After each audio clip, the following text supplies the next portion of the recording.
An election upset in Europe that is sending political shockwaves across the continent. Hungary's far-right nationalist leader, Viktor Orbán, was defeated in an election yesterday. This brings to an end his 16 years in office. Orbán was heavily backed by the Trump administration, but he lost to his center-right rival, Peter Magyar, in a landslide. It's a result that could have major implications for the European Union and the Ukraine war.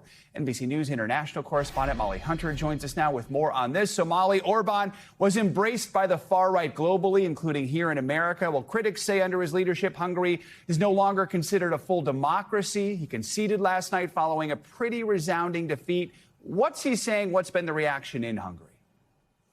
Yeah, Joe, resounding defeat is definitely an understatement. It was a landslide, as you said. Now, he did concede last night with about 98% of the votes in. It was a very short speech, but he said the results were, quote, clear. Now, Joe, this was a dirty campaign, both sides kind of hurling insults, leaking sensitive information about the other. But it was a landslide, as you say, the kind of victory that could mean real change could come to that country. Now, the reaction from voters, we've been watching kind of all the agency, all the local TV feeds come in overnight, and people were out partying into the wee hours last night. Of course, the majority of voters voted for Peter Magyar, who were celebrating. And most of the voters who were interviewed that we listened to said that their vote was driven by Hungary's relationship with Russia.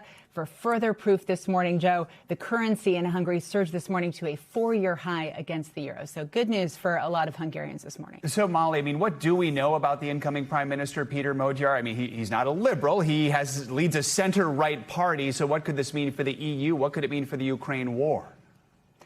Yeah, a real reality check, I think, for people around the world who are celebrating this or looking at the headlines with some relief. He is a staunch conservative. He was part of Orbán's party for many, many years. But what he has said is that he will restore checks and balances. He will restore democratic systems that were eroded over the last 16 years. And the most important thing that is ringing through European capitals this morning, he has said that he will approach the EU with an outstretched hand. Now, in Brussels, a massive sigh of relief. We have heard from Ursula von der Leyen, of course, the president of the European Commission this morning, Joe. And she says a country reclaims its European path.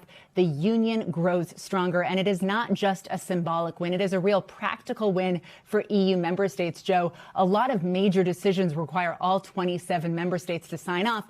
Orbán has basically wielded a veto. And so there's a lot of kind of hopefulness that actually Peter Magyar may actually kind of become more involved and be more open to some of the member state bloc's decisions. Molly, it's no secret the Trump administration backed Orbán. Just last week, Vice President Vance visited the country, expressed his support for Orbán. So what's been the reaction from the Trump administration?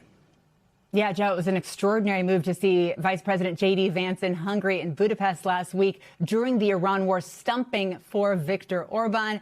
Now, we have not gotten an official response from the administration. It's no secret that both the Kremlin and the Trump administration saw Orbán as an ideological ally, and they have for many, many years. But Trump dodged a question last night. I imagine that they will be asked about it. Members of the administration will be asked about it again today, Joe. No doubt. All right, Molly, thank you so much.